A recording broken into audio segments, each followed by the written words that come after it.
Welcome back, everyone, to our book club. We're going to jump right back into our analysis of Book 1 of The Gay Science. We left off last time at aphorism number 10, entitled A Kind of Atavism.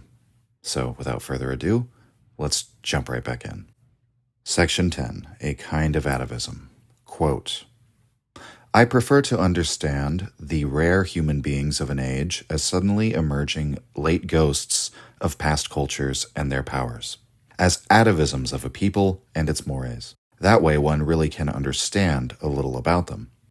Now they seem strange, rare, extraordinary, and whoever feels these powers in himself must nurse, defend, honor, and cultivate them against another world that resists them, until he becomes either a great human being or a mad and eccentric one, or perishes early. Formerly, these same qualities were common and therefore considered common, not distinguished. Perhaps they were demanded or presupposed. In any case, it was impossible to become great through them, if only because they involved no danger of madness or solitude. It is preeminently in the generations and castes that can serve a people that we encounter such recrudescences of old instincts, while such atavisms are improbable wherever races, habits, and valuations change too rapidly. For tempo is as significant for the development of a people as it is in music. In our case, an andante of development is altogether necessary as the andante of a passionate and slow spirit. And that is, after all, the value of the spirit of conservative generations.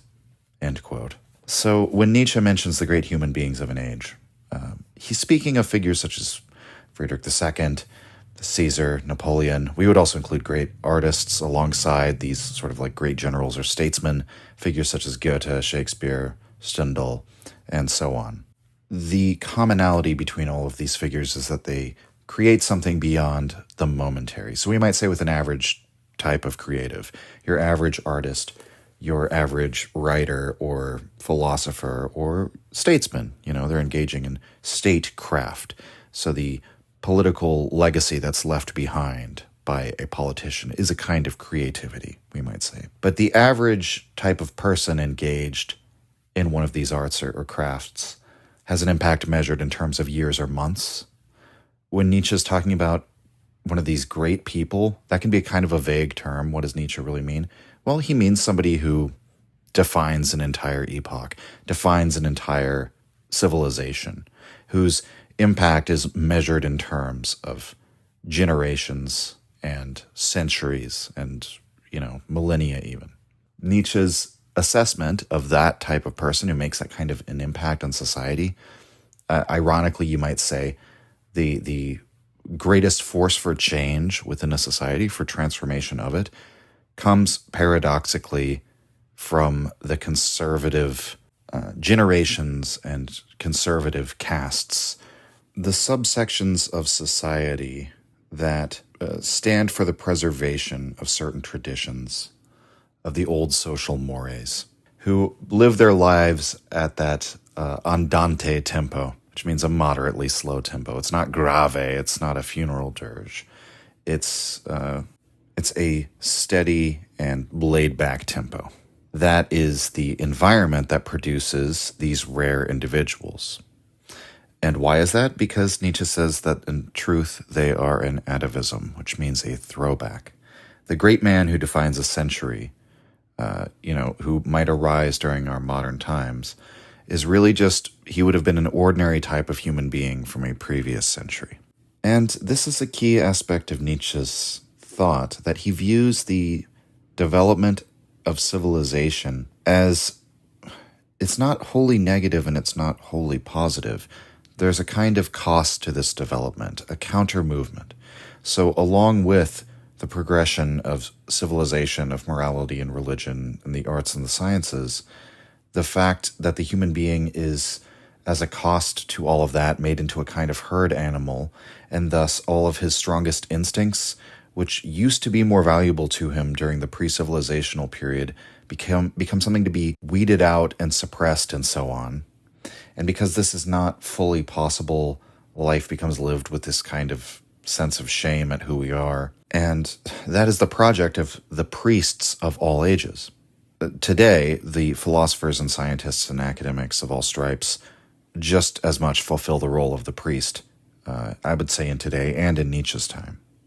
That project of turning man into an anti-natural animal, uprooting those violent antisocial instincts that might be unacceptable, such that, as Nietzsche says in Twilight of Idols when discussing Dostoevsky and his time in the Gulag in Siberia, he found that the hardened criminals he was imprisoned with were in many ways sculpted out of the best material that could be found in Russian soil, or however Nietzsche puts it. That the problem facing these men was not that they were in some way inherently bad, but rather that if they had found themselves born into a different age, they would have instead been treated as the most useful, most revered, most admired type of man.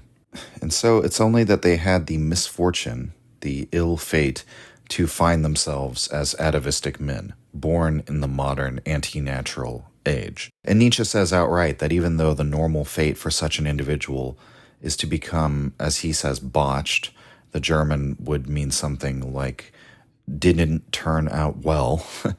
But occasionally one of these people, these atavisms, comes along whose circumstances line up perfectly, and somebody with all those earlier instincts, which were once common, is able to attain power and become a creator of states, or harness those powers for artistic purposes, whatever the case may be. He's able to do this precisely because of the fact that everyone else around him has been made anti-natural, has been made herd-like, so to speak, is aiming as their image of the ideal life at the last man, right? So when one of these atavisms comes along, in a sense, they have instincts which were formerly common but now are incredibly rare. But most of the time what happens, as Nietzsche says in this passage, is that they perish early. His final remarks in this section put forward the idea that these earlier instincts are, in a healthy aristocracy, conserved. And that's what true conservatism would be, I guess, in the Nietzschean sense, a kind of conservation of the instincts within the boundary lines of civilization. And this is, I think, Nietzsche's kind of idealization of the nobility, which I think we have to conclude has probably never truly existed. The more natural individual who is nevertheless master of his passions in some way, who's completely free of guilt and the bad conscience, and somehow conserves these animalistic instincts within, a caste of nobles that nevertheless is able to maintain this kind of discipline which allows them to be, not to vent their worst instincts upon one another, but only outward and, so on and so forth. Nietzsche describes this in great detail when he's sort of waxing philosophical about the nature of the Greek state. But as he points out in that same essay, The Greek State, there's a very curious passage where he sort of gives credit to Plato, because he says that Plato in the Republic saw that in the essence of the state, there was this kind of pure idea that the various manifestations of the state, or various attempts at creating states, were all aiming for, which we might call something like justice. Plato believes in a tutelary state, that basically the point of the state is to educate men, to make men better, to make them, what does that mean to say they're better? Well, Plato's Republic tells us to make them more just. And that the genius of philosophy, which is the discipline needed in order to live justly, is the one who shall rule the state. And so we might say that it's like this idea of the essence of the state as both creating the just man, but also placing the just man at the top of the social hierarchy. So the state exists in order to create and for the sake of this kind of philosophical genius. And Nietzsche says that his major problem with this, in fact, the only major problem with Plato's idealization here, is that he places only the philosophical genius at the head of society as its raison d'etre, and not geniuses of all types, not the artistic genius, for instance. And so to compare this back to Nietzsche's numerous comments about idealized aristocracy in these passages, I think Nietzsche fully understands, for one, the fantastical nature of Plato's ideas, the fact that Plato's a utopian. He calls him a frustrated utopian many times, and that he sort of refuses to see the reality. But Plato see something in the essence of the state, in the essence of the idea of the state. What does that mean? That there's some sort of underlying drive or valuation that we have made in creating the state. And Plato appeals to that in his argument. Of course, the reality is that man's idealizations are never fully realized in this material world with the, millions of random factors that can alter that, the best laid plans of mice and men often go astray, right? I think Nietzsche is essentializing the aristocracy in a very similar way. Nietzsche is imagining the political in a very similar way to Plato, in sort of the way that corrects for the way that he critiqued Plato in the Greek state, that Nietzsche accounts for all kinds of genius, not only the philosophical. And if anything, he's a bit suspicious of the philosophical, rational, scientific type of genius. He would rather talk about the artists and statesmen, people who are often, from the perspective of the strictly rational Socratic type of man, rather passionate and irrational. Nietzsche, I think, is also essentializing or idealizing the nobility with a full awareness that he's doing so in order to reveal something to us or raise some questions for us, at least, as regards the value of the political and the relationship of the political to the genius or the political to culture. So with all that being said, just to return to a summary overall of this passage, men in prehistoric times, in Nietzsche's view, were the opposite, in a way, of the obedient type of person that has, been bred into existence by civilization. And this is why the very fact of how, what would you say, chaotic and, we might say free, but maybe in a kind of a terrible sense, like a wild beast, right? That Nietzsche, this is his image of man in his prehistoric state. And that's why he thinks that it must have been a very brutal process, like horrific physical punishments must have been used in order to even, make it possible for early human beings to live in a social setting. That we had to first, create human beings with a faculty capable of memory, of retaining the memory of the rules. How can you do this to an animal which, like all things in nature, is normally forgetful? Well, you would do it by making him associate the breaking of the rules with particularly terrifying punishment that impresses itself so strongly into the memory of the witnesses of that punishment that the fear of punishment for breaking the rules will come to their minds whenever they have the thought of breaking the social rules. This is mostly covered in Nietzsche's genealogy, and I'm going into this digression just to illustrate how intense and prolonged and violent Nietzsche thinks the process of civilization has been. That it's been millennia of the social life, and we've truly altered what kind of animals that we are. And that people today, post-civilization, are a different kind of animal almost than the prehistoric man. And so accordingly, he understands the Charlemagnes of the world alongside the Mozarts and the Raphaels as people with these impulses that are so powerful that they must have been retained or held over from an early age. And they're able to channel these into some sort of creative output in the political or artistic realm. But that's the only thing that sort of explains it. Their rarity, the vast diversity we find among different human types is the process of civilization, and the fact that it's trying to tame or weed out or suppress instincts. And some people have throwback instincts, we might say, which makes them throwbacks, atavisms. So with that, let's move on to the next section, number 11, which is entitled Consciousness. And we prefaced or prefigured many of the remarks here sort of throughout the analysis that I gave in the previous episode. But this passage is helpful because Nietzsche makes many more explicit statements here that would have remained implicit.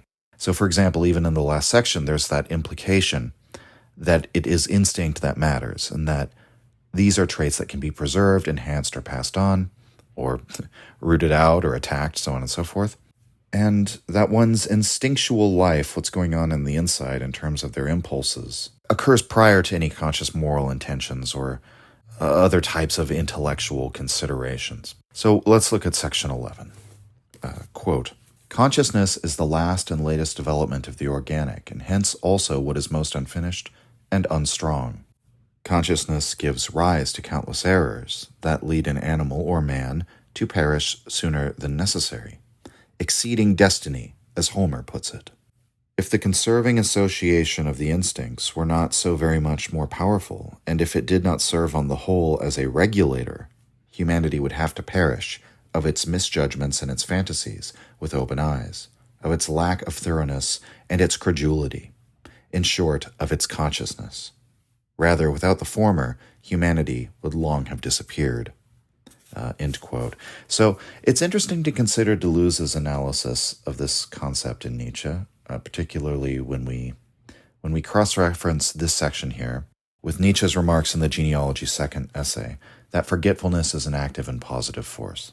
Deleuze focuses in on the distinction of active versus reactive in Nietzsche. He argues that Nietzsche's portrayal of the impulses is as something active, whereas the consciousness is in a relation to the impulses, which is reactive. And what this means is that our actions, the driver of our actions, the ignition of all human action, is itself unconscious. We act because of an instinct, or at the very least, we could trace all action back to an initial instinct that wishes to find fulfillment, even if we then launder that instinct through the consciousness and its moral ideas and its self-perceptions and delusions and so on and so forth. The consciousness, meanwhile, is reactive because it exists as an intermediary reality. It's representation in the language of Schopenhauer. That is what the consciousness does, is it represents the world, a world that already impresses itself upon the senses in an immediate way. We then have the mediated representation of it. So sensation, willing, feeling, drive, that's the primary active reality, that's the cause, and when our sense organs receive those impressions, we then react to that impression, and as an intermediary between ourselves and the external reality, we represent that reality within our mind in the form of objects and concepts and so on. What Nietzsche focuses on in this passage is the relative age of consciousness, and therefore its folly, and he describes the instincts as regulating the consciousness.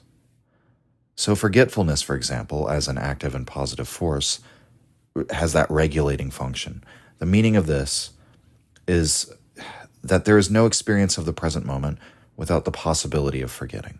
If one is stuck, fixated on previous sense impressions, previous excitations of the psyche, you'll be unable to focus on the present moment.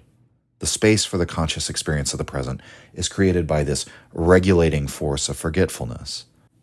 And so we could say that it destroys or it severs off the intrusion of the unconscious into the realm of consciousness.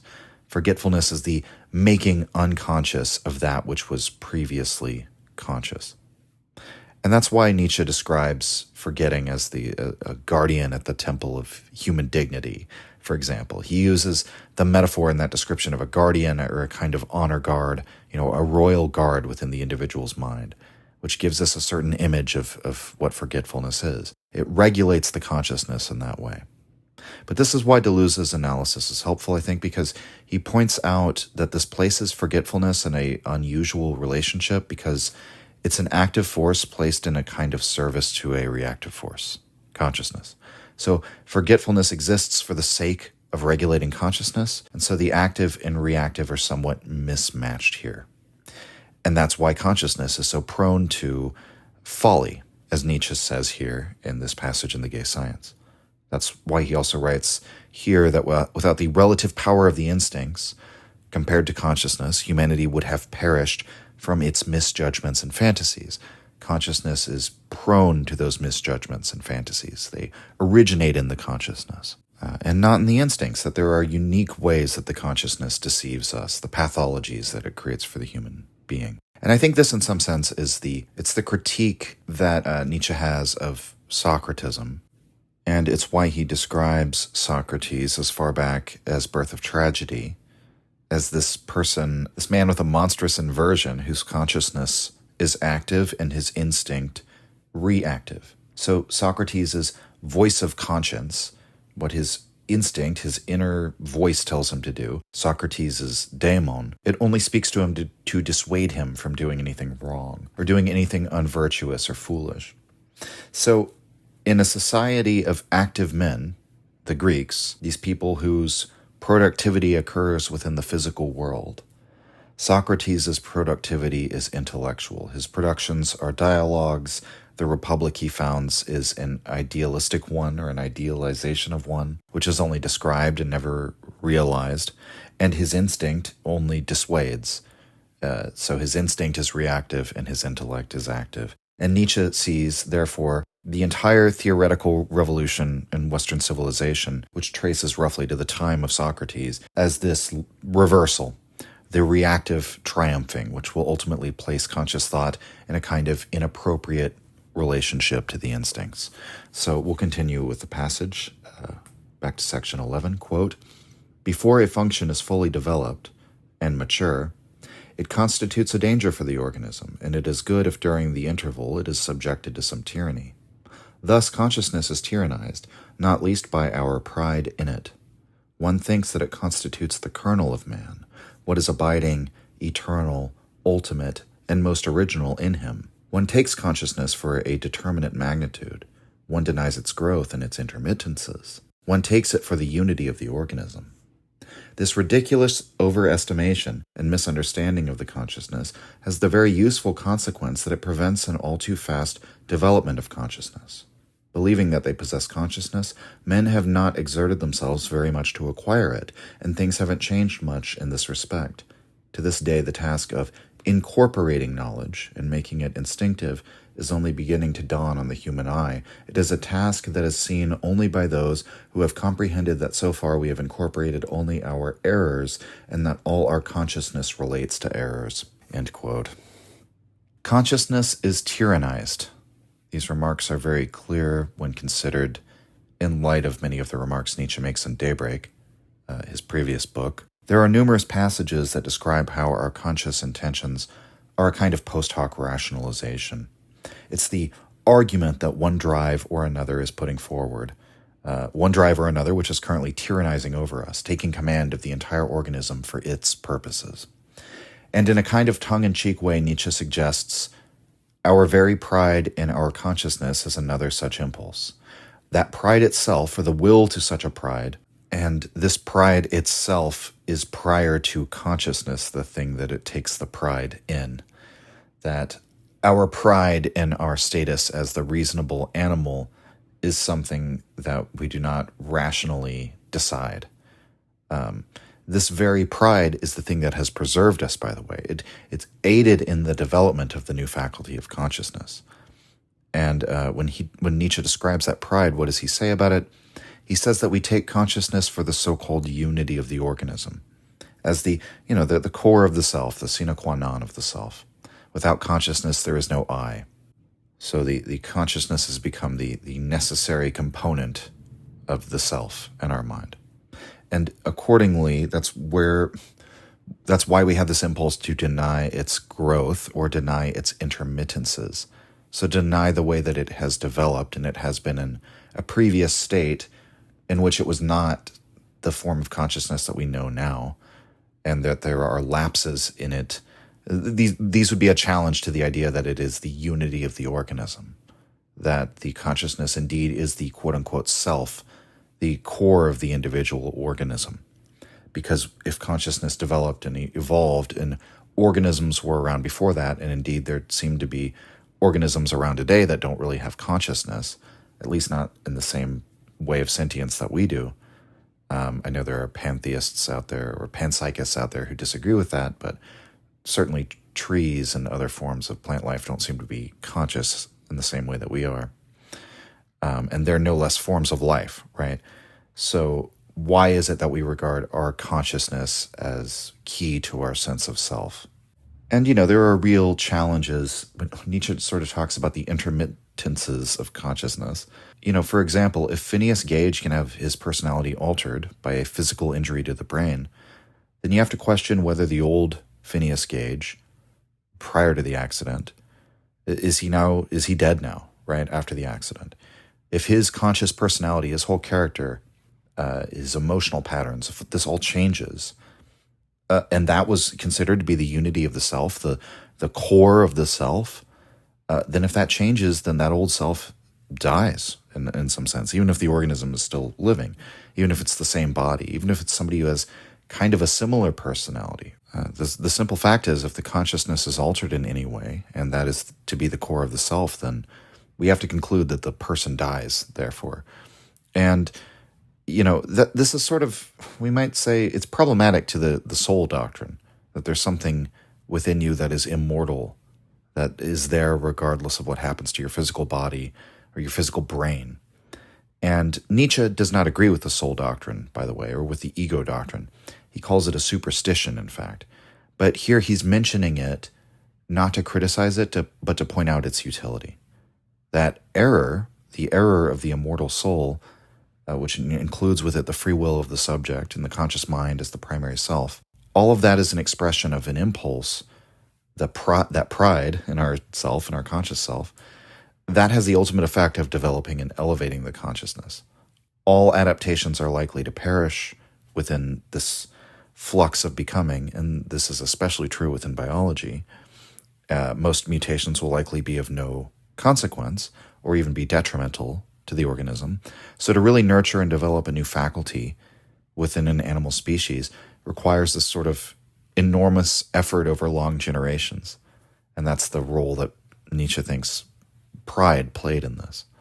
But, of course, our consciousness relates to errors. And one of the useful things about the pride in consciousness is that once it grew to a certain point that we had this self-conscious pride in our conscious faculties, we might say, it didn't develop further because we had to believe it was already complete and finished. It was already perfect. We had to, once we got to the point of denying the growth of consciousness and denying its intermittences, that's precisely the point at which we begin preserving it rather than, proceeding in a faster tempo of developing the faculties of consciousness. Nietzsche says this was probably the best possible thing because the consciousness is so obviously prone to follies and fantasies. Broadly speaking, otherworldism, moral judgments that have been spread throughout the world by its religions. And so it's for the best that newly conscious beings were not so voraciously trying to expand and heighten the faculties of consciousness too quickly. But Nietzsche hints at something at the end here, the task of incorporating knowledge. And I think the etymology of that word is useful to sort of take knowledge into your corpus, your body, And that's what happens when you develop muscle memory. And, if you learn to play an instrument, a musical instrument, much of what you learn, you'll learn scales and modes and certain shapes and patterns that you consciously study. But the most valuable thing is unconscious. The most valuable part of the learning process is unconscious. It's true in sports as well. This is the real point of practicing. The consciousness is primarily useful for sort of consciously undertaking the act of practice, but the fruits of practice are unconscious mastery, we might say. That's the goal. Conscious mastery is not really true mastery if you have to consciously think about it the whole time. So to understand knowledge in this way as something that's fundamentally valuable when it is incorporated, taken into your being, to reimagine the task of knowledge as making knowledge instinctive. We can take this as another mission statement of Nietzsche's in its implicit way, that there is a value to consciousness, there's a healthy use of consciousness, and there's a healthy use for knowledge. Nietzsche's great contention is that when we consider the history of the human species, however, most of the consciousness's productions, when it unshackles itself from the physiology and the instincts, once the intellect, especially once it begins to feel itself to be separate from the body and its drives, most of the consciousness's productions at that point are fantasies, and in many cases harmless. In some cases, maybe they might even be beneficial, but most of the time harmful. Fantasies which turn our attention towards some value or pattern of behavior that is ultimately deleterious to human life and to the species. And, Nietzsche sees this in the ascetic ideal that has been promoted by the priestly castes, but we're doing it all the time. We're finding ways to rationalize very unhealthy or very self-destructive behavior. And in some sense, you might say the instincts pure instinct would never be wrong on those questions. There are certain types of misapprehensions that only really become possible with consciousness. Now, again, in the big picture, in Nietzsche's view, laughter always vanquishes those anti-natural interpretations of life, those tragic interpretations. Tragic here meant not in the sense of Dionysian tragedy, but in the sense of the sort of the solemn view of mankind expressed by, say, Anaximander or Schopenhauer.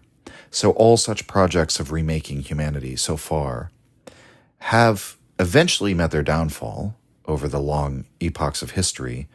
All the solemn reverence we've had for all the previous myths eventually turns to laughter. Man is never really taken out of the state of nature, because even within the state, we're within something that is a part of nature. And nature has its self-corrective mechanisms, to put it into offensively mechanistic language. There is an eternal recurrence of war and peace, as Nietzsche says later in this same book. So there's a sort of unending struggle between the natural human beings and the anti-natural, the improvers of mankind versus the sort of the free spirits, right? And Nietzsche with this book is simply saying, I throw in my lot on the side of the instincts, on the side of the sensations, the world of appearance. And so too with the artist and the explorer and the political genius. And by doing this, he does something remarkable in that he states a case for the impulses. He states a case in favor of the unconscious life of man, but obviously he does this within the rational discursive world of philosophy, within the abstract world of concepts, which is necessarily conscious. So that is it's another meaning of Nietzsche's Gaia Scientia. We'll move on to section 12, which is entitled On the Aim of Science. It is not a critique of science itself. It is an incredibly important passage for understanding Nietzsche's view of pleasure and pain. And I would preface this reading of section 12 by saying that Nietzsche argues elsewhere that evaluating existence from the standpoint of the amount of pleasure or pain involved is fundamentally a confusion, because pleasure and pain are means. They are instruments in the hands of nature. Pleasure and pain push us and pull us in a given direction. To treat them as ends is a misstep. But given that understanding, and given the understanding that science itself and the power offered to mankind by science has no value judgments, Nietzsche raises the issue of how we shall use that expansion of human knowledge and the power that's offered to us by the sciences. How shall we use it? According to what values? So this is section 12, quote, On the aim of science. What? The aim of science should be to give men as much pleasure and as little displeasure as possible? But what if pleasure and displeasure were so tied together that whoever wanted to have as much as possible of one must also have as much as possible of the other? That whoever wanted to learn to jubilate up to the heavens would also have to be prepared for depression unto death? And that is how things may well be. At least the Stoics believed that this was how things were, and they were consistent when they also desired as little pleasure as possible in order to get as little displeasure as possible out of life. When they kept saying, the virtuous man is the happiest man, this was both the school's eye-catching sign for the great mass and a casuistic subtlety for the subtle. To this day you have the choice, either as little displeasure as possible, painlessness in brief, and in the last analysis, socialists and politicians of all parties have no right to promise their people more than that, or as much displeasure as possible, as the price for the growth of an abundance of subtle pleasures and joys that have rarely been relished yet. If you decide for the former and desire to diminish and lower the level of human pain, you also have to diminish and lower the level of their capacity for joy. Actually, science can promote either goal. So far, it may still be better known for its power of depriving man of his joys and making him colder, more like a statue, more stoic. But it might yet be found to be the great dispenser of pain, and then its counterforce might be found, at the same time, its immense capacity for making new galaxies of joy flare up. End quote. So the important complication that Nietzsche makes central to his analysis here is the interrelatedness of pleasure and pain. This is a fact that will either be ignored or denied by most utilitarians, that in absentia of pain, a great deal of pleasure is no longer possible, that in fact some forms of pain even have a pleasurable element to them, certain forms of pleasure are impossible without pain, and so on. I mean, you might say the sense of accomplishment after a great task in which there's much struggle to accomplish it, that's a pleasure that is impossible for somebody who always avoids struggle, somebody who just goes with the flow. The feeling of finishing a book, the feeling of finishing a marathon, something that requires either great mental or physical exertion, there's something euphoric about overcoming that resistance. But just in a broader sense, it's difficult to see how any positive shift in one's emotional state could be possible without the possibility of like a negative shift in their emotions. That happiness is a relative phenomenon. It requires a heightening of one's mood from some previous status quo, and that happiness tends to occur within stress, struggle, pain, if as a release from it, if nothing else.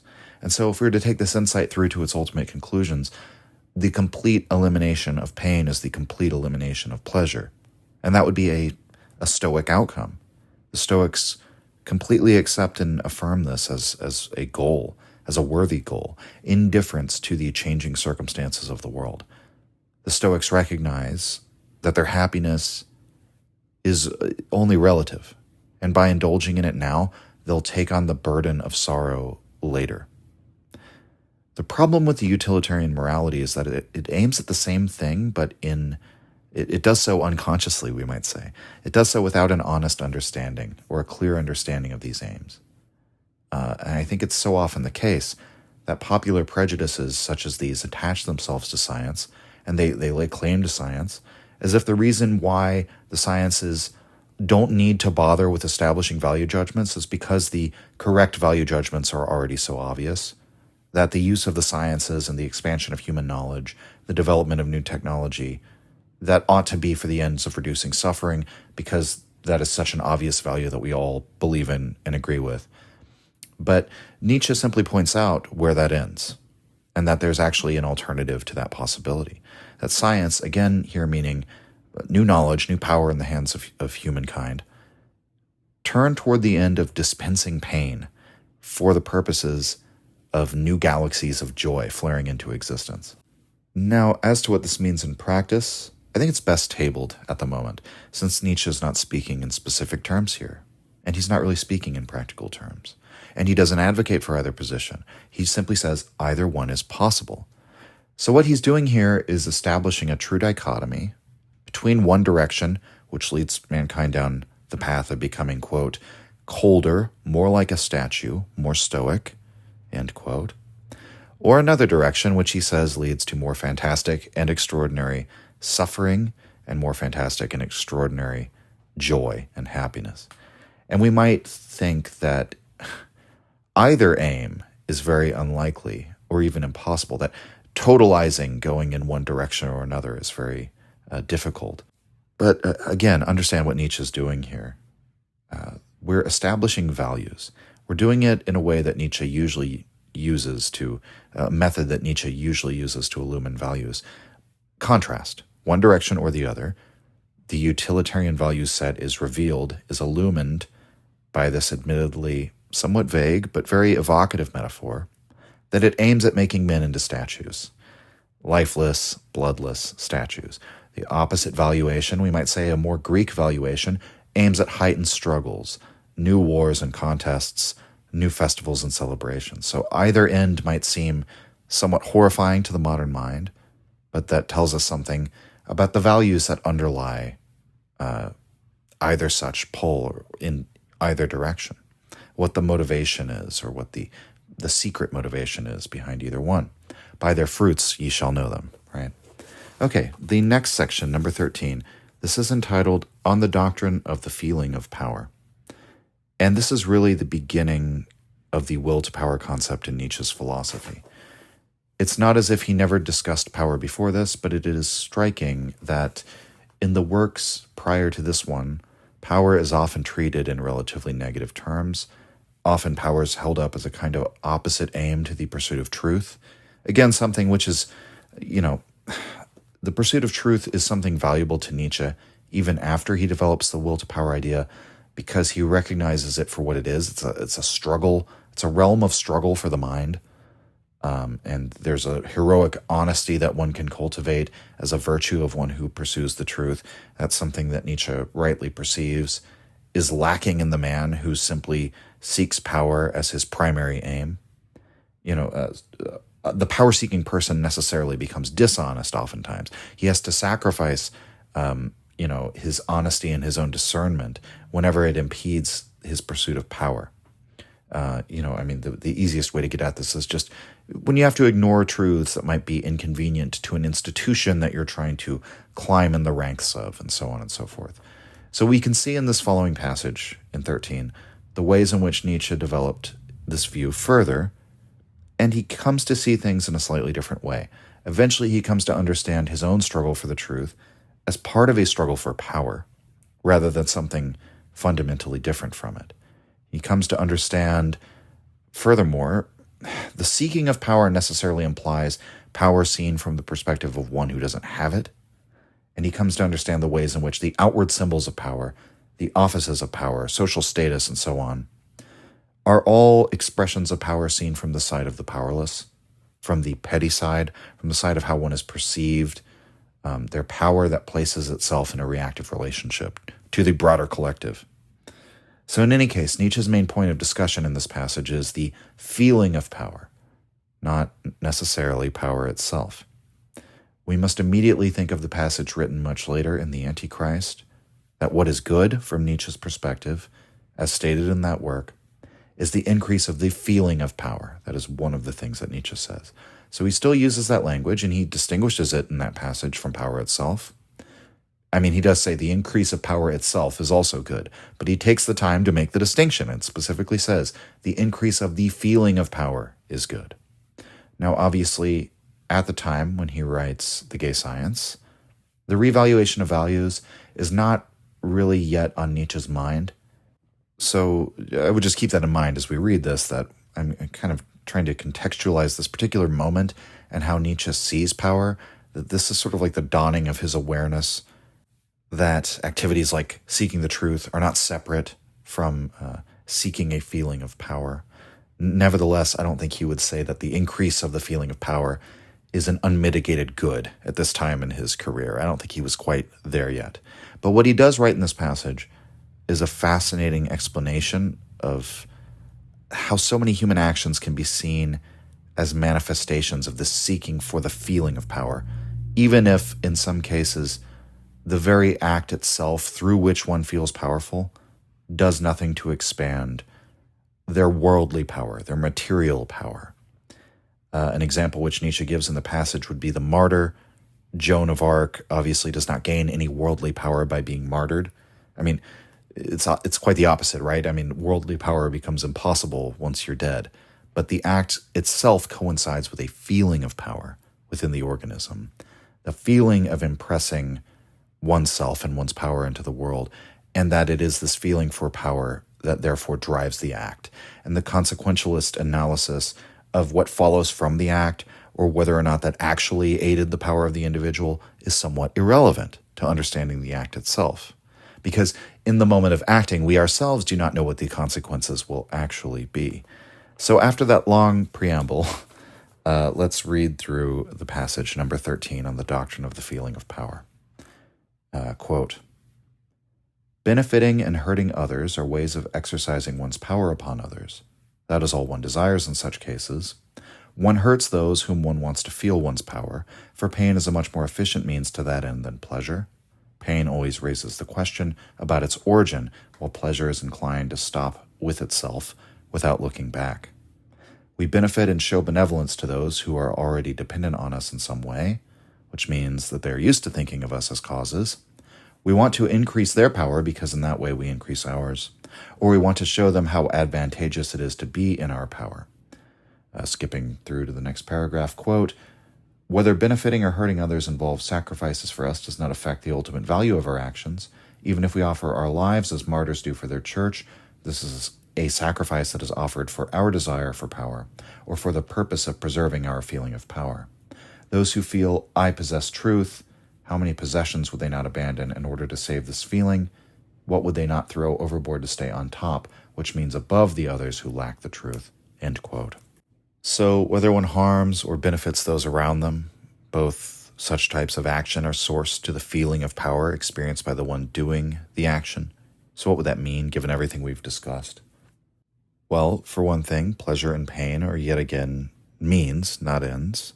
The actual end of the act, the purpose of the act, is not to make someone hurt. It's to give the feeling of power to the one who hurts. So the pain of someone else is a means to that end, which is the same end served by the desire to benefit those around you, those within your sphere of power, so to speak. And since we're already thinking about the human being as an animal whose great activity is unconscious, we have to conclude that what is happening in either case is that some impulse has taken hold of the organism and is making itself feel powerful through whatever means, whether those means involve causing pleasure or causing pain. And notably, Nietzsche includes the language of one who does good or does harm as being perceived as a cause. And what is that? That's part of the pride of consciousness, the pride of the ego, which sees itself as a cause. And so that, again, that from Nietzsche's perspective, that's fundamentally an error. It's a misapprehension of the reality, which is that the ego is never in charge. It's not the unity of the organism. Some drive or confluence of drives is in charge. But nevertheless, he understands this very pride of the ego, seeing itself as a cause, as something beneficial for that development and preservation of the consciousness as a human faculty. And so one expression of all this would be that those who believe themselves to be in possession of the truth, what wouldn't they part with? What wouldn't they endure in order to preserve that notion that my beliefs are true? I am on the side of truth.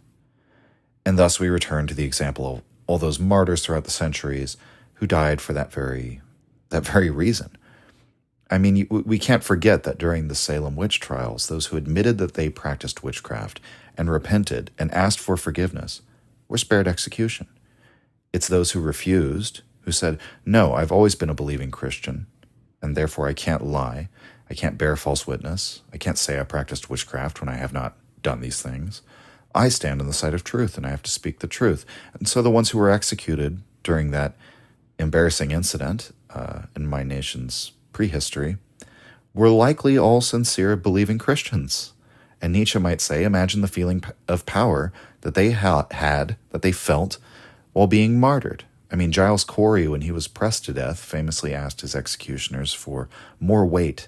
You know, he had that kind of confidence in his truth that he was willing to figuratively, thumb his nose at, the executioners who were killing him.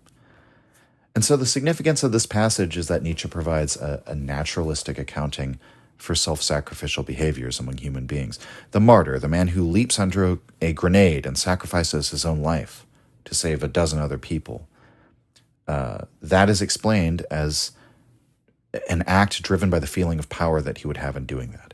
So it's not the same as the Darwinian explanation, the kind that today we might hear echoed by a Richard Dawkins type, that one acts benevolently as a kind of mistake. I mean, that's the real Dawkinsian argument. Basically, the account is that based on the instinct to preserve our genes, we're primed to sacrifice ourselves to save our children. Because if we die, our genes survive. But you might even be willing to sacrifice yourself to save a brother or a cousin or multiple brothers or cousins because they also carry some of your genes.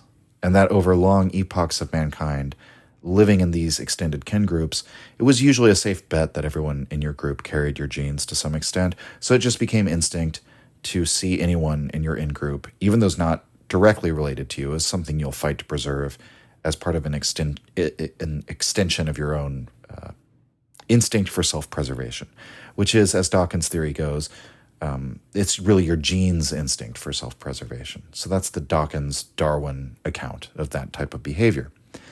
But I, like many others, find this theory it's brilliant and it's also somewhat unsatisfying. It's an unusual thought that my instincts would be doing a kind of calculation that, if a parent drowns while fighting to pull up two of his children out of the river, this is a kind of intentional sacrifice on the part of the genes, calculating that both children share half of his genes and therefore he can preserve himself in some abstract sense by dying to save two of his offspring. It just doesn't wash with me. I don't think instincts make calculations. Not in that way, anyway. Nietzsche's argument, I think, is very persuasive. The instincts are always aimed at the satisfaction of a feeling. It's far stupider than that. The instincts are just aimed at some sensation, some release, some experience that the drive is aimed at creating. That the feeling is a justification in itself, and the instinct is not aimed at some calculated end, and it's not aimed at a consequence. That the impulses can drive us to certain behaviors which are absolutely not beneficial to the self-preservation of the organism, or even to the self-preservation of its genes.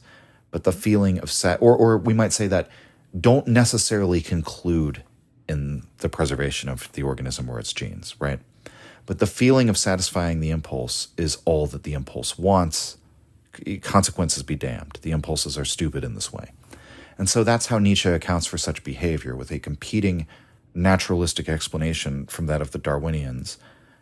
He opts for an explanation based on power, the feeling of power, the drive as a tyrannical instinct aimed at creating a certain feeling in absentia of reasons, rather than perhaps an explanation based on self-preservation as the fundamental drive, which requires the instincts to calculate consequences. And so we see it's almost like the Darwinian model wants to, or the Dickensian model wants to impute consciousness to the impulses, whereas Nietzsche is trying to fill your consciousness, say that the consciousness is sort of an empty vessel which is filled by the content given by the impulses. So it's sort of opposite approaches. So let's finish out the passage. Quote, certainly the state in which we hurt others is rarely as agreeable in an unadulterated way as that in which we benefit others. It is a sign that we are still lacking power, or it shows a sense of frustration in the face of this poverty. It is accompanied by new dangers and uncertainties for what power we do possess, and clouds over our horizon with the prospect of revenge, scorn, punishment, and failure. It is only for the most irritable and covetous devotees of the feeling of power that it is perhaps more pleasurable to imprint the seal of power on a recalcitrant brow, those for whom the sight of those who are already subjected, the objects of benevolence, is a burden and a boredom. What is decisive is how one is accustomed to spice one's life. It is a matter of taste whether one prefers the slow or the sudden, the assured or the dangerous and audacious increase of power. One seeks this or that spice depending on one's temperament. An easy prey is something contemptible for proud natures. They feel good only at the sight of unbroken men who might become their enemies, and at the sight of all possessions that are hard to come by. Against one who is suffering they are often hard because he is not worthy of their aspirations and pride, but they are doubly obliging toward their peers, whom it would be honorable to fight if the occasion should ever arise. Spurred by the good feeling of this perspective, the members of the knightly caste become accustomed to treating each other with exquisite courtesy. Pity is the most agreeable feeling among those who have little pride and no prospects of great conquests. For them, easy prey, and that is what all who suffer are, is enchanting. Pity is praised as the virtue of prostitutes. End quote. So this is the same topic I covered in my video, Weakness Corrupts. Again, this concerns the perspective from which power is viewed. From the perspective of the powerless, the one who feels himself alienated from power and from the sources of power, at war with the sources of power even, what does such a person experience? They experience power from without, as something which, generally speaking, is hurtful. Pain, as Nietzsche says, is the most expedient means of feeling one's power, of inflicting pain on others. And therefore, that will be the most common way that people express it, because those who take such a short and easy path to experiencing power are usually those who have a lesser degree of it. So it's a kind of base urge, the lowest common denominator of the experience of the feeling of power. The type who wishes to hurt others out of a kind of sadistic glee, that's a plebeian type of expressing power. And that kind of behavior is exemplary of the vindictive and resentful mode of being of the person who only knows and only understands the petty side of power. In contrast to this idealization of the noble man that Nietzsche has given us, hunting easy prey would be contemptible if you have a higher and more rarefied taste. If you're already conscious of your power, you have no need to impress your ability to hurt, to prove your existence as a cause of either pain or pleasure, to prove your existence as a source of power.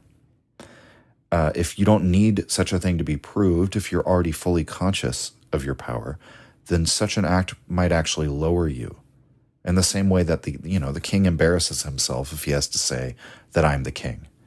The person conscious of his power would actually be unwilling to act in such a way. He would be unwilling to make such declarations, since it would actually impede the already existent consciousness of his own power. And Nietzsche writes, he expands this to like a society-wide level. He says, we can imagine a society gaining such a consciousness of its power that it allows its own parasitism. It allows, minor criminals and lawbreakers to go free, saying, so what about my parasites? May they live and prosper. I am strong enough for that. But Nietzsche emphasizes this doesn't come out of pity. This is another very important distinction, and I think Nietzsche includes those anti-pity remarks at the end here to prevent us from making such a interpretive misstep of coming away from this passage thinking, oh, the powerful person is actually pitying. Rather, they're indifferent. They're kind of entirely indifferent to the pain or pleasure or inner states or what have you of any person whom they find to be contemptible or just outside of their realm of regard. In the old days, it would be those who they found to be base, cowardly, dishonest, worthless, right? They simply pay them no mind at all. It's like the meme from Mad Men that people have used, where one character says to the other, "I feel sorry for you," and his response is, "I don't think about you at all." As Nietzsche writes, "Let looking away be my only negation," right? That's the noble attitude in his view.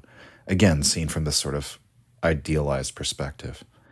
So such a person would not be merciful or generous out of pity. The closest thing might be something like the feeling of power one gets when acting as a patron, even toward those who can never repay you or whose allegiance doesn't benefit you. And then your generosity becomes something like a luxury that you get to just enjoy. Another reference that comes to mind is from Fitzcarraldo, the Werner Herzog movie. There's a character in that film who is a rubber baron down in, I guess they're in Peru, and he has multiple lines where he says, what a wonderful feeling it is to lose a bunch of money, to spend his money frivolously. He's always like gambling. I think that same scene, he just throws a wad of money into his fish pond, like feeding his catfish with wads of cash. And that might seem like a very strange thing to say until you realize that the person who can lose a lot of money and enjoy that feeling must have such a consciousness of their own great wealth that you just get a feeling of power out of spending wastefully, gambling recklessly, because you have so much that you don't even need to fear to lose thousands or millions of dollars. And so what a powerful way of consciously enjoying your own wealth, right? And so the great person can experience their power in that same way. It might manifest in the form of generosity. It's sort of in the way of one's cup overflowing. It's not a moral duty. It isn't undertaken with the consideration that you feel good because you're making others feel good or something, or you're relieving the suffering of others, and that's good in and of itself or something. It feels good because it makes you feel powerful. And Nietzsche's saying that is the psychological reality. And the reason why we have such a, we might say, incorrect or erroneous view of power as corrupting people, making them wicked or sadistic or something of that nature, is that, again, the fastest route to feeling your power is to act in the sadistic way. And that's going to therefore be replicated, or that form of expression of power will become more common the less rare type of individual we're talking about. So the more average the type of person, or the lower the person is on the power structure, the social pyramid or what have you, the more they're going to incline to those forms of sadism in order to get that same feeling. And Nietzsche says among sort of the people who have power, it's only the most irritable, like these people who are kind of just really disagreeable and maybe have something common or base within their souls that have found their ways into power, that are going to want to experience that power by, branding their seal into the recalcitrant brow. And, we might disagree with Nietzsche's view of human nature here. Maybe you're a Minchian, or you're a Rousseauian, or, from some philosophical movement where you think people are basically good and the common folk are basically good, and you become more evil as you become more powerful. That's a very English view of things, right? And we can leave that question open. I have my own feelings on it, which are much closer to Nietzsche's. But it's just important to note the structure of Nietzsche's argument here and what he's really saying about humanity, and what he's really saying about power, that power itself is not inherently sadistic or wicked or all of these sort of moral imputations we've made onto power. That, in fact, all of the virtues, the great virtues that we tend to value or maybe even overvalue in our society, also flow out of power. That it is, in fact, the nobility of the person expressing the power that is important. And so in the passage also has that element, I guess I should also mention, of the idealized noble person has his eye on the peer rather than the inferior. The peer is the one he competes with. He treats people with a kind of regard and etiquette precisely because he would love them to be his enemy. Becoming an enemy puts you on the same level as that enemy. It proves your mutual worth in some sense to become worthy of being an enemy to another great person. And so this passage, I think it's another example of how the gay science can be a great introduction to Nietzsche's ideas, because this way of talking about power without even employing the term will to power yet primes you to think about the role of power and the role of the feeling of power, particularly in human psychology, and to pose the question of whether it makes sense to position that feeling as a driving force, whether it's explanatory of human actions, even those which might seem inexplicable from a naturalistic perspective, to at least consider the hypothesis, this is what human life would look like if we were driven by impulses, each seeking their distinct feeling of power. Does that make sense when we regard the world around us? And does Nietzsche explain some of those loose ends, like, for example, martyrdom? So with that, we will move on to section 14, the things people call love. And I'm going to read from this passage in a slightly abridged form, but okay. Number 14, quote, "Avarice and love, what different feelings these two terms evoke. Nevertheless, it could be the same instinct that has two names, one deprecated by those who have, in whom the instinct has calmed down to some extent, and who are afraid for their possessions, and the other time seen from the point of view of those who are not satisfied, but still thirsty, and who therefore glorify the instinct as good. Our love of neighbor, is it not a lust for new possessions, and likewise our love of knowledge, of truth, and altogether any lust for what is new? Gradually we become tired of the old, of what we safely possess, and we stretch out our hands again. Even the most beautiful scenery is no longer assured of our love after we have lived in it for 3 months, and some more distant coast attracts our avarice. Possessions are generally diminished by possession. Our pleasure in ourselves tries to maintain itself by again and again changing something new into ourselves. That is what possession means. To become tired of some possessions means tiring of ourselves. One can also suffer of an excess. The lust to throw away or to distribute can also assume the honorary name of love. Sexual love betrays itself most clearly as a lust for possession. The lover desires unconditional and sole possession of the person for whom he longs. He desires equally unconditional power over the soul and over the body of the beloved. He alone wants to be loved and desires to live and rule in the other soul as supreme and supremely desirable. If one considers that this means nothing less than excluding the whole world from a precious good, from happiness and enjoyment, if one considers that the lover aims at the impoverishment and deprivation of all competitors, and would like to become the dragon guarding the golden hoard as the most inconsiderate and selfish of all conquerors and exploiters, if one considers finally that to the lover himself the whole rest of the world appears indifferent, pale, and worthless, and he is prepared to make any sacrifice, to disturb any order, to subordinate all other interests, then one comes to feel genuine amazement that this wild avarice and injustice of sexual love has been glorified and deified so much in all ages.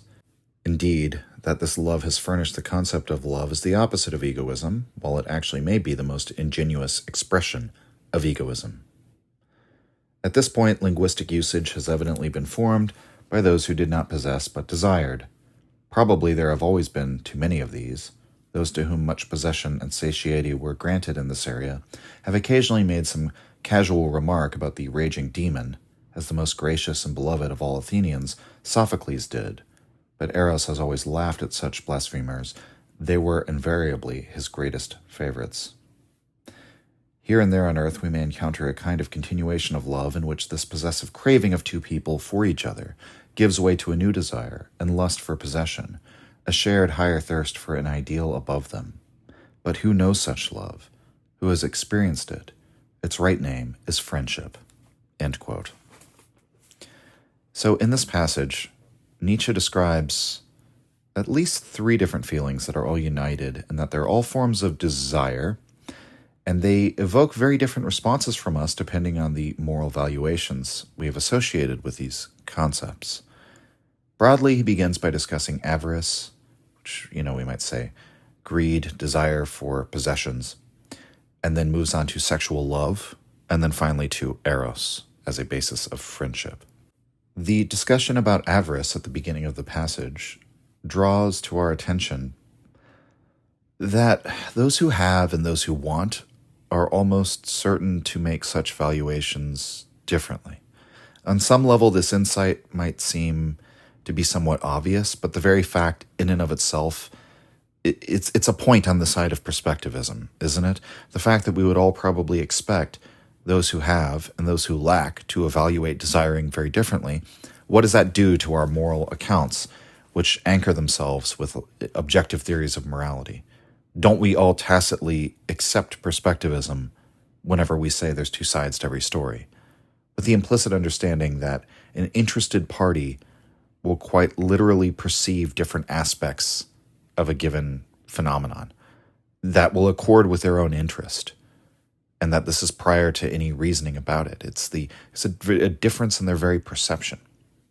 And then further to consider that we're all interested parties. So in concrete terms, the example here is we could just look at material wealth, right? This echoes a sentiment that Nietzsche first presented in Human All Too Human, that passage, the revolution spirit and the possession spirit, that the same driving instinct in the man of wealth drives him to treat property rights as of supreme importance and to defend his right to his possessions, and so on and so forth, to therefore decry socialism, right? That same driving instinct is identical with the corresponding instinct in the socialist himself, who calls for more equitable distribution of wealth and possessions. Both are driven by the instinct to possess. They're the same in that sense. That's what unites them. The counter-revolutionary old guard, which is always, they're always represented among the middle class, the middle and upper middle. In Nietzsche's time, the Junkers, right? They are acting out of the same drive as the revolutionary socialists, who are, the working people, factory laborers, the proletariat. What both sides want is to increase the amount that they possess. Or rather, with the one who already has, the wealthy man, the instinct, Nietzsche says, has calmed. The instinct of avarice calms with the one who has.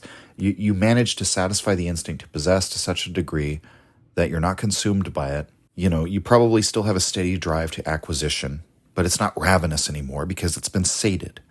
You're not like a thirsty man, desperate for water. You can, it's like the way a man drinks when he's been in the desert for, hours and hours and then finally finds some water versus the way you just have a glass of water when you're, fairly well hydrated, right? So avarice, again, it's like a very basic observation, but avarice operates in that way.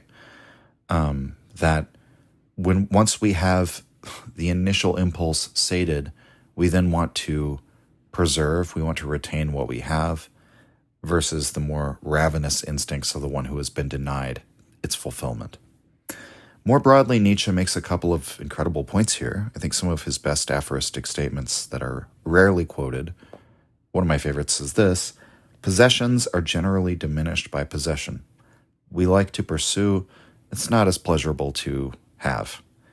Or rather, it's the pursuing and not the obtaining that gives us the pleasure. The pleasure of obtaining is fleeting, and even the most beautiful scenery, as Nietzsche says, starts to lose its luster after one becomes used to it.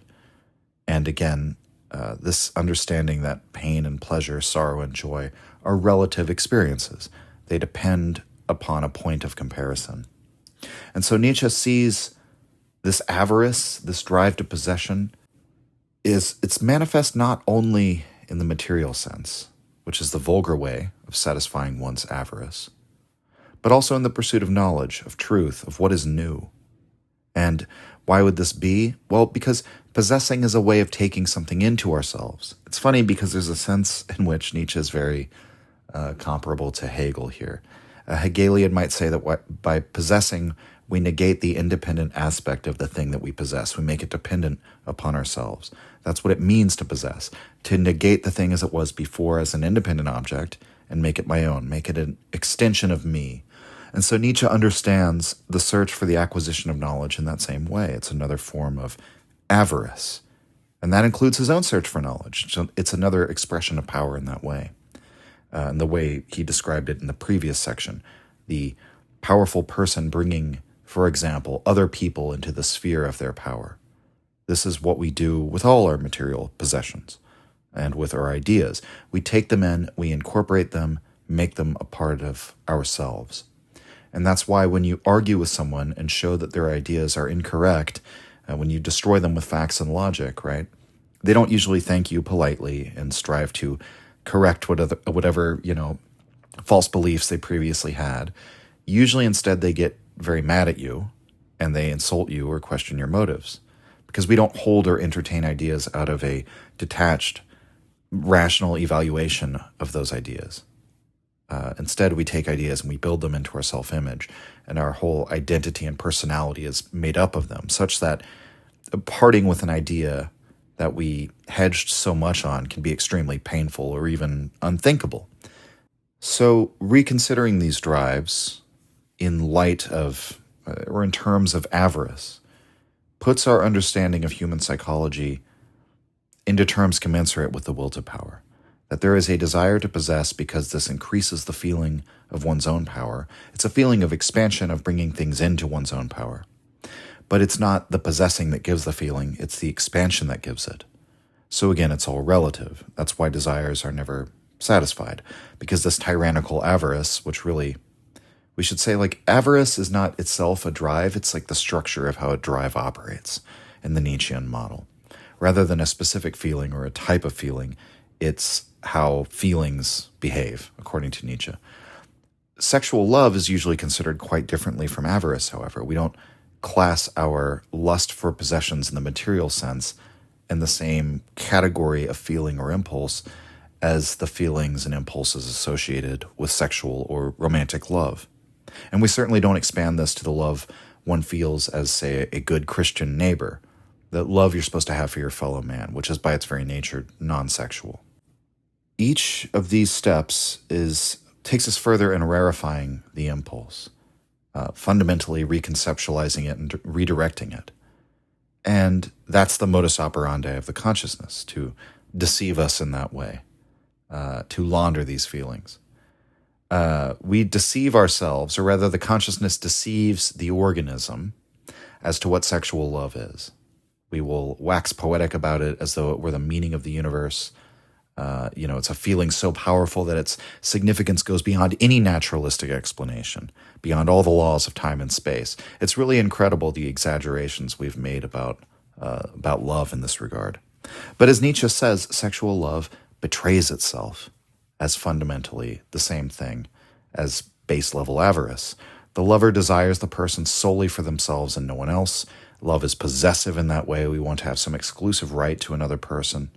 And even though there are people who have certainly had sexual relations with no such expectation throughout all time, it does seem that monogamy is sort of the norm for human beings. And when they engage in sexual relations outside of monogamy, jealousy is incredibly common. It's very disturbing for the average person to deal with as well. And Nietzsche argues that one really does wish to possess, therefore, the other person. And it's our mistake to see love as selfless. Because one is willing to part with anything, he says the whole world becomes pale and lifeless compared to the object of their desire. Will part with any amount of material wealth or status, sever ties with family, and risk life and limb on behalf of romantic love. People do truly stupid things in the name of it. But that's simply because the exclusive possession of that other person is valued more highly than any of that other stuff. It's not because they've actually become selfless in regard to those other desires. It's because the infatuation with the object of one's desires has become tyrannical over the whole organism, and therefore the objects and the aims of the other drives are sacrificed in the name of it. And so love appears to us to be more selfless than general forms of avarice, and yet it is in some ways an even more extreme version of it.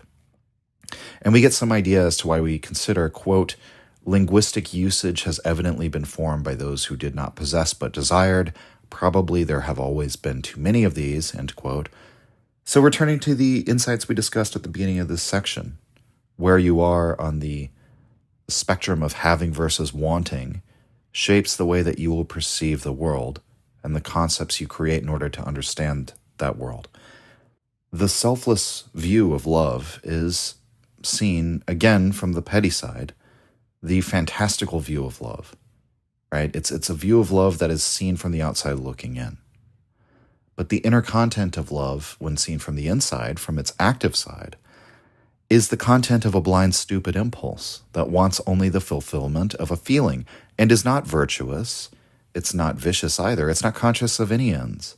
And once again, it can lead you astray, as it does to many. It can lead you to do things which are ultimately disastrous or calamitous for your own life, for the benefit, of your own self-preservation or that of your genes or what have you. How many lives has love ruined? But again, it's because the consequences aren't important to the impulse. It's just the fulfillment of a feeling. And those who have thus denigrated the drive to romantic love and called it a raging demon, well, Nietzsche says they were always the favorites of the god Eros. Those who raged against their own sexual impulses, who had to thrash against it and rage against it in order to keep it under their control, well, obviously, those are always the ones who are most in danger of falling into it. And the final aspect of this discussion that Nietzsche, I think, really only hints at is the love between friends. And here he's describing Eros in the higher sense.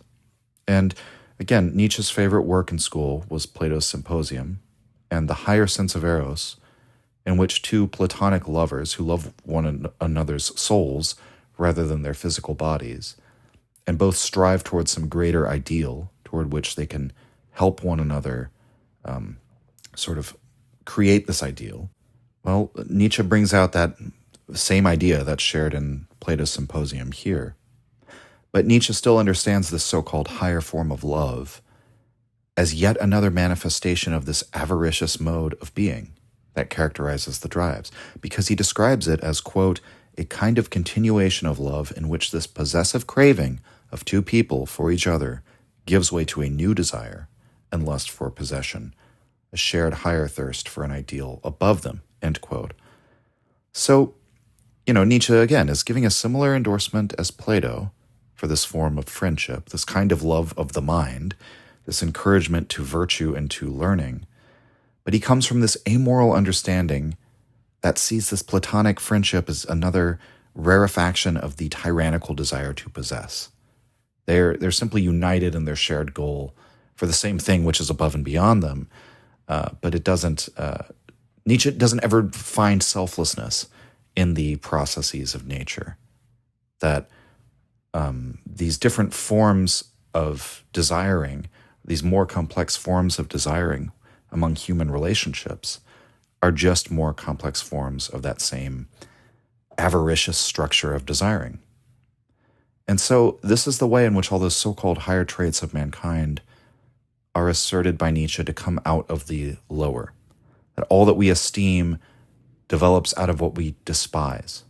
And so in this way, avarice, which our morality tells us to despise, is the origin of love and of the highest form of friendship. Beautiful things that we all cherish. So then shouldn't we also cherish avarice, the greedy, selfish, blind reality that characterizes the condition of almost all life on earth?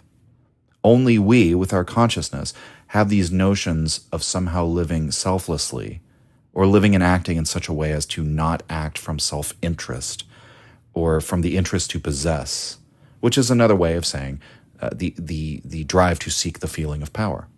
Isn't there something outside the domains of power? Well, those are the kinds of things that consciousness concerns itself with. But if we're honest with ourselves, Nietzsche at least asserts here, we'll quickly come to the same conclusions regarding our own inner content. That what we experience in terms of our inner states when we fall in love, for example, is the desire to possess. It's not some selfless, virtuous awakening of the desire for that person's well-being or some nonsense like that, right? So again, another very important passage for establishing just how far the will to power notion can be taken when attempting a naturalistic account of the human condition. All right, let's move on to section number 15, entitled From a Distance. Quote, "This mountain makes the landscape it dominates charming and significant in every way. Having said this to ourselves 100 times, we become so unreasonable and grateful that we suppose that whatever bestows so much charm must also be the most charming thing around, and we climb the mountain and are disappointed. Suddenly the mountain itself and the whole landscape around us, below us, have lost their magic. We had forgotten that some greatness, like some goodness, wants to be beheld only from a distance, and by all means, only from below, not from above. Otherwise it makes no impression. Perhaps you know some people near you who must look at themselves only from a distance in order to find themselves at all tolerable or attractive and invigorating. Self-knowledge is strictly inadvisable for them." End quote. There's not as much to say about this aphorism. I think it's fairly self-explanatory. Some things are only beautiful from a distance. They lose their luster when examined from on a height, that is to say, in terms of the big picture. This includes some people and their personalities, and so it raises the question of whether some types of people would be better off not doing any terribly detailed self-examination. And I don't know about all of you, but I would say I know a great many of people in my own life who are like that, who have probably never self-reflected at all in their lives and are probably much happier owing to that fact. And I also know a great many people who spend all their time self-reflecting and are, clinically depressed. And a lot of the reason why is their inability to stop microanalyzing themselves, trying to see through their own image all the time. And the same would apply, I think, to certain ideas or certain narratives, certain historical figures and events. Things which may look charming at a distance, but on closer examination are not charming at all. I mean, there's a somewhat apropos saying in modern American English, good from afar, far from good looking. Usually that's applied to physical attractiveness, but Nietzsche is extending the metaphor to cover one's character, their persona. All right, let's go to section 16, where Nietzsche continues this foray into more traditional psychological maxims, these kind of insights that are more at the ground level, a bit more subjective, coming out of Nietzsche's personal experience, the kind of insight that he crafts, I would argue, in imitation of, say, a La Rochefoucauld or Fontenelle. But let's go to section 16, Over the Footbridge. Quote, "In our relations with people who are bashful about their feelings, we must be capable of dissimulation.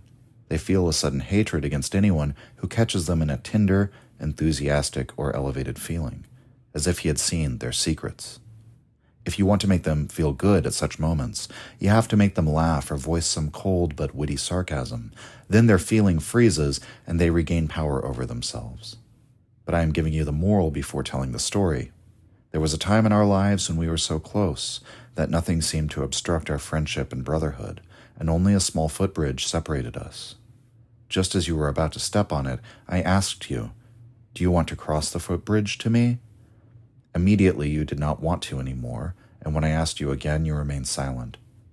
Since then, mountains and torrential rivers and whatever separates and alienates have been cast between us, and even if we wanted to get together, we couldn't. But when you now think of that little footbridge, words fail you and you sob and marvel." End quote. So this is another aphorism that I think is fairly straightforward relative to most of the ideas in the book. Nietzsche's description here is of a kind of person who's bashful with their feelings, so miserly or avaricious, we might say. The kind of person who strives to be unflappable, some might call it stoic, at least in terms of outward appearance. The first paragraph, which Nietzsche says is the moral, the maxim he's offering to us is simply this: if you want to befriend or even maybe romance such a person, you mustn't make them feel vulnerable by making them show emotions. They don't want to show you their emotions. So if you want to get close to them, you have to create the opportunities instead for them to voice some cold or witty sarcasm. So this is a person at their best when they're allowed to be cynical, perhaps humorous in a dark or pessimistic kind of way. So to be generally detached, to keep things at a distance, to see themselves as cool-headed. And then when Nietzsche says he's going to give us the story that the moral is based on, what he gives us is not actually a story. He doesn't give us any concrete details. What he gives us is a metaphor of somebody who's about to cross the footbridge over to Nietzsche, but who, upon being asked to do so, no longer wants to.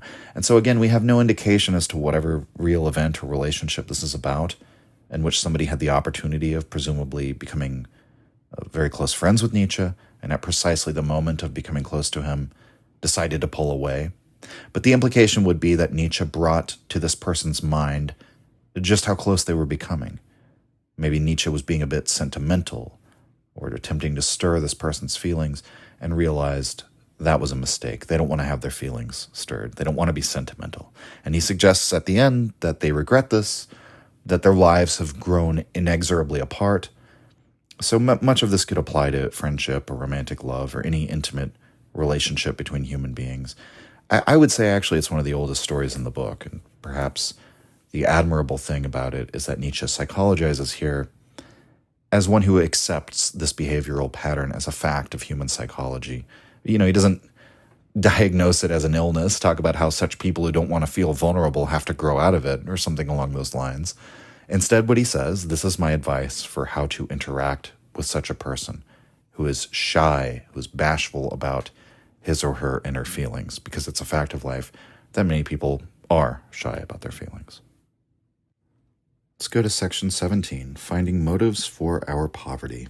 Quote, there is no trick that enables us to turn a poor virtue into a rich and overflowing one, but we can reinterpret its poverty into a necessity so that it no longer offends us when we see it, and we no longer sulk at fate on its account. That is what a wise gardener does when he places the poor little stream in his garden in the arms of a nymph, and thus finds a motive for its poverty. And who does not need nymphs as he does? End quote. I think you can't really get this aphorism. Again, it's very straightforward if you know some background, and I don't think it really comes across with full force unless you understand Nietzsche's rejection of free will and his doctrine of necessity. So the reason why there's no trick to turn a poor virtue into a rich one is because we're fated to have the virtues and vices that we have.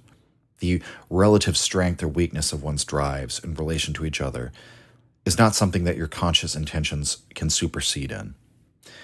All the consciousness can do is interpret, and what the consciousness therefore should do, rather than lamenting the absence of a virtue or lamenting a relative lack in terms of one's character, is that they should reinterpret such a negative view of oneself into a positive, to see one's poverty as something other than a deficiency, to cast it in a different light.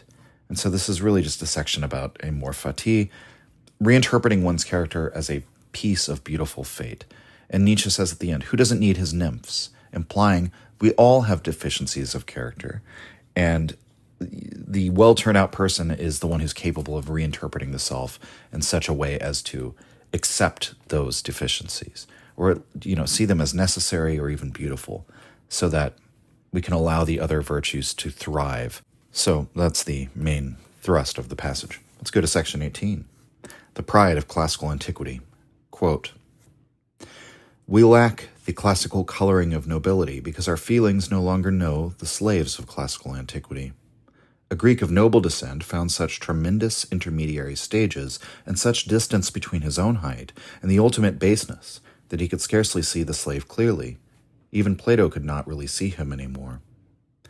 It is different with us who are accustomed to the doctrine of human equality, though not to equality itself.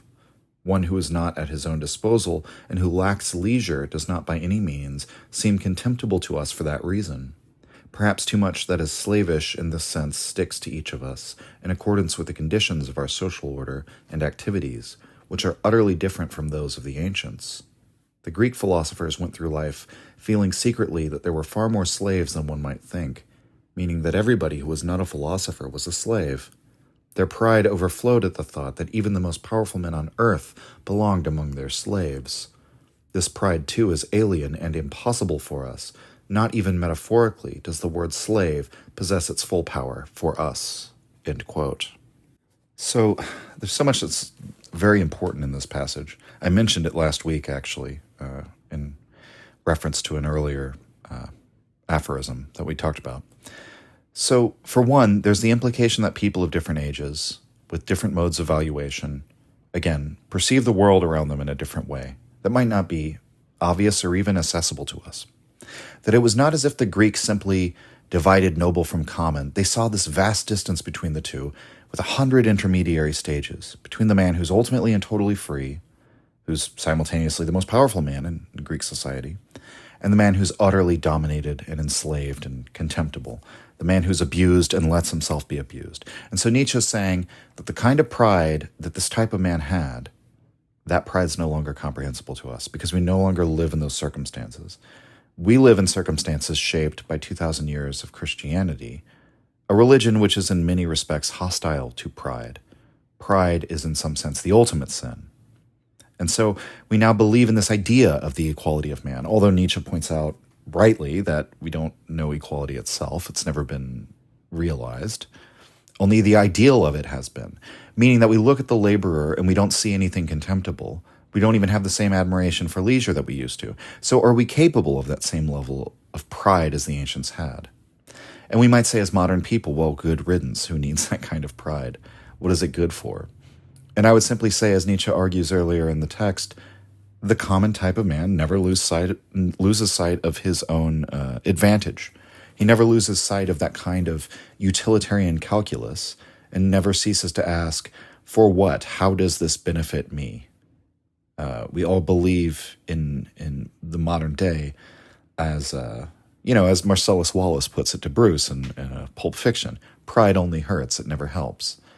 But at the very least, this should reveal something to us about the nature of our own perspective. If that is the case, then it's doubtful that we can understand the pride of ancient man. Pride was so central to their morality and their whole way of life. So can we really understand them? Perhaps we think we understand them, but it's only from the petty side of understanding. Again, from the outside in, not in terms of their inner life and their inner contents. Because on the inside, they have an intensity of a feeling, an abundance of a feeling, that we never even experience, really. And so Nietzsche transitions the argument then to give us an insight about the nature of Greek philosophy. Why would the Greeks develop philosophy, these people who lived in mere appearance, who were superficial, out of profundity, as Nietzsche says in the preface? These people whose nobles are defined as those whose reason pauses in the most critical moments, people who are therefore irrational, oftentimes downright mystical in their worldview. They're utterly absorbed with pretty words and poetic verses. They, as Nietzsche says, they love to hear people speak beautifully. That's their main pastime. They love these dramatic representations of reality that are sort of illusions interposed between the actual reality and our own subjective perception of it.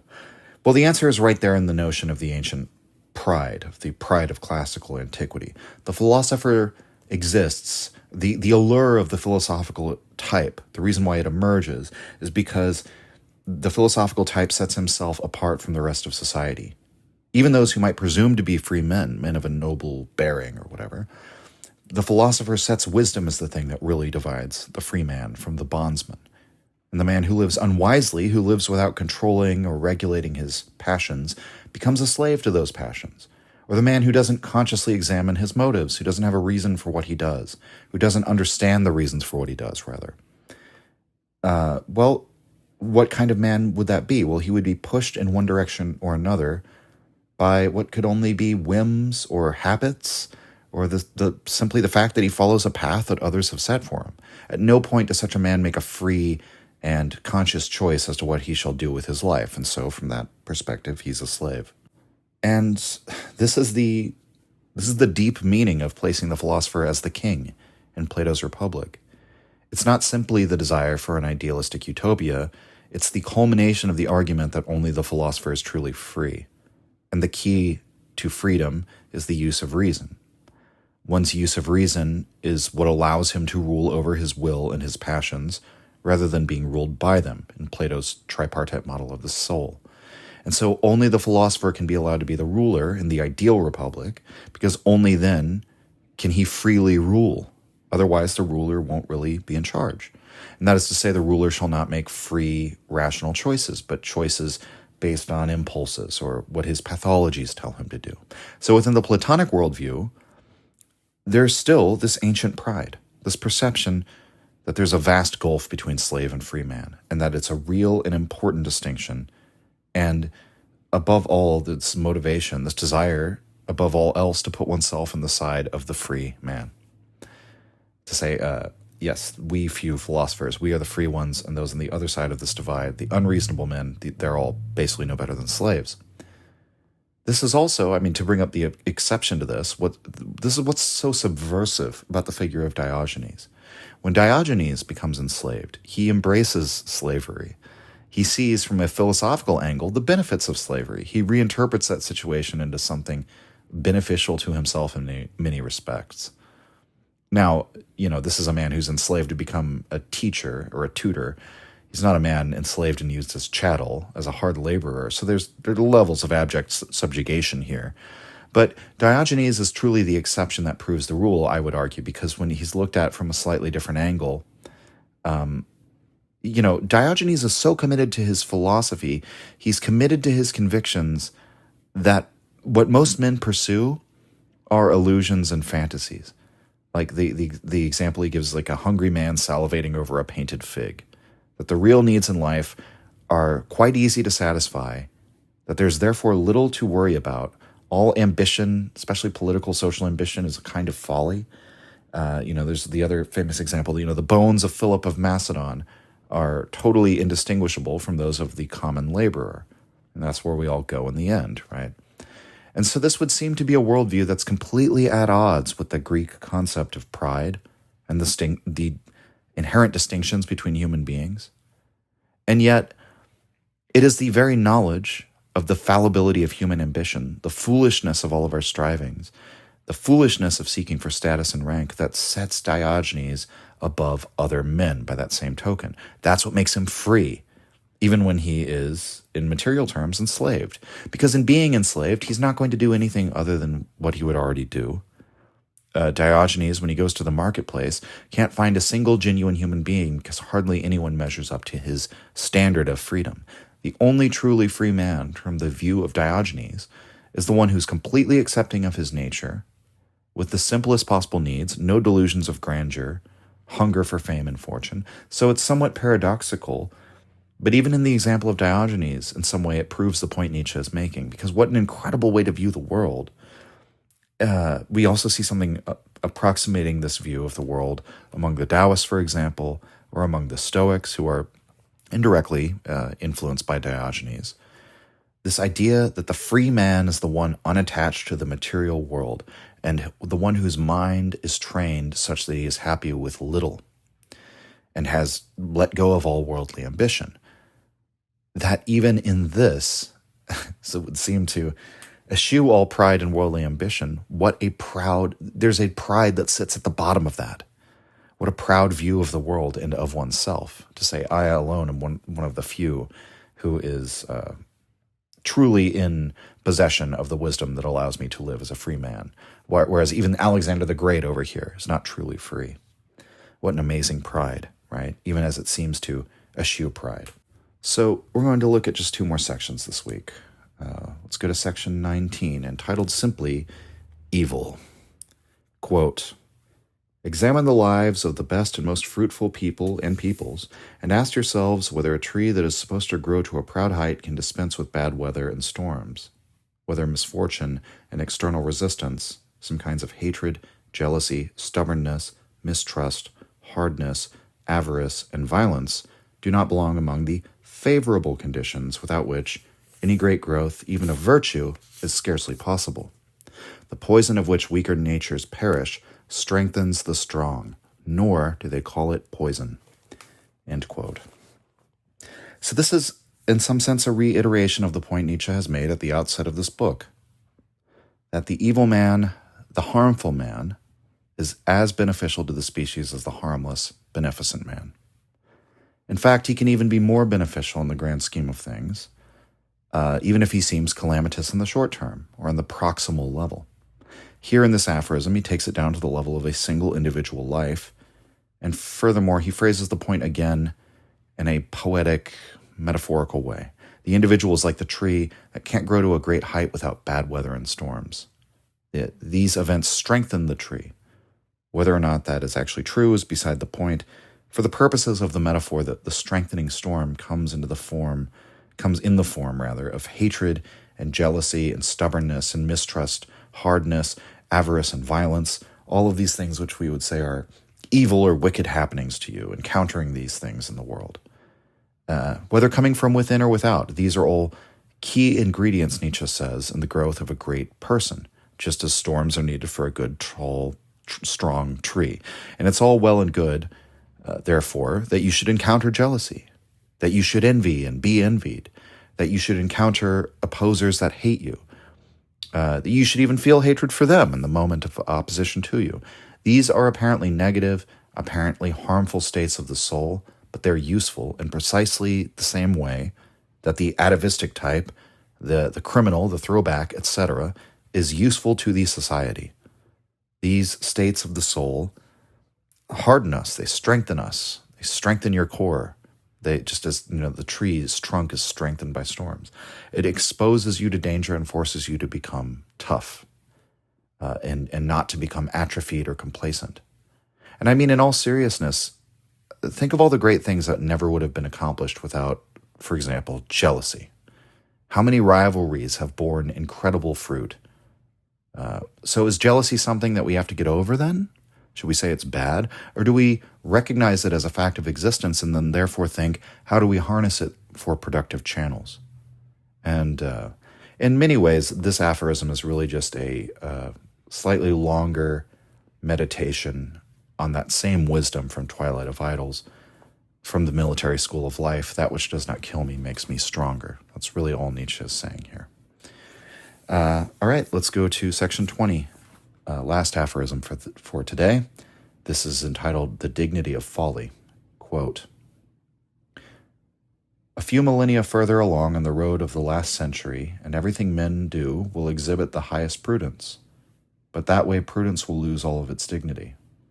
By then it will be necessary to be prudent, but it will also be so common and vulgar that a disgusted taste will experience this necessity as a vulgarity.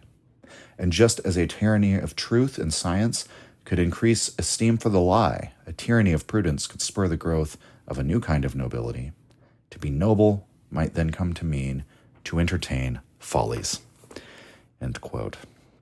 So let's recall earlier how Nietzsche was discussing the immense effort that used to be required for thinking, and compared it to how frequently and rapidly the modern person thinks. Thinking was once something extraordinary, now it is ordinary. He's describing the same dynamic here. Perhaps in a few millennia, prudence, the ability to responsibly and consciously manage one's affairs, that will become so widely distributed amongst the populace that it will become something vulgar. And that in order to define itself as different, the nobility may have to be willing to entertain follies. And that means spending their lives, their wealth, and their resources on imprudent things. Maybe, for example, competing with one another to shoot rockets into space as a kind of personal vanity project, right? Rather than, as it traditionally is, the effort of a government. But we could imagine any number of expensive boondoggles that one might engage in with the underlying aim of experiencing a feeling of power. And that special feeling of power that comes with behaving impractically. There's a wonderful pleasure that comes with that devil-may-care attitude, as the rubber baron says in Fitzcarraldo, the wonderful feeling to lose a bunch of money, the feeling of risking or gambling with millions or even billions of dollars must feel, incomparable. And so we can perfectly well imagine that you could have a new nobility emerge that displays their imprudence as a form of distinguishing themselves as noble. And of course, the question for our times is always whether or not the current upper class actually constitutes nobility in the Nietzschean sense. And as I've mentioned at the outset, I think there are serious problems with making that kind of claim. But we'll certainly discuss that proposition more as the book continues. I'll just say at this point, to put a pin in it, there's a good reason for thinking that Nietzsche would have serious problems with the nobility created out of the business classes. That being said, we can at least see how the logic would work of entertaining follies as a sign of nobility. And Nietzsche says one further thing here that's very interesting that I want to consider as the final point of this episode, when he writes that the tyranny of truth and science could increase esteem for the lie. And that's something else that we can arguably see developing in the zeitgeist today. There's a kind of disdain for the entire institution of fact-checking. There's a disdain for the person who says, well, actually, or for the person with the attitude that totalizes science as the be-all, end-all of truth. There's a sense in which an honest lie, we might say a statement that's not strictly true, but which expresses some underlying spirit which is itself true, that kind of statement is becoming more respected today in the zeitgeist than the nitpicking, well, actually type of statement, if that makes sense. There's something in communication that we admire that doesn't merely boil down to the strict truth of that communication. We're willing to sacrifice precision if the statement is honest in spirit, if the overall thrust of the overall idea conveys some reality, if the statement is made in a forceful or witty or powerful way. And I don't think it's controversial to say most people would prefer that to a dry, meticulous statement of trivial truth. And Nietzsche would argue, it isn't because the truth is inherently unappealing or that lies are inherently more appealing. It's simply that we have been tyrannized over by truth, by scientific positivism. And nowadays, it just simply makes us wretch. And that's why we might develop a counter need for a bit of mere appearance, for a bit of creativity, artistry, something like that. And that's why we're all here reading Nietzsche. So that's all for this week's analysis, everyone. Thank you for joining me. I'm having a lot of fun with this one so far. We're getting back into some of the heavier sections of Book 1 next week. I feel like there was a lot of lighter material kind of at the end of this episode. But I hope you'll continue on this journey with me. For now, signing off. If you enjoyed the Nietzsche podcast or found it helpful, you can visit us and support the show at patreon.com/untimely-reflections. The link is in the description. Or just share the show with any of your friends that you think might enjoy it or on social media. Thank you for your support.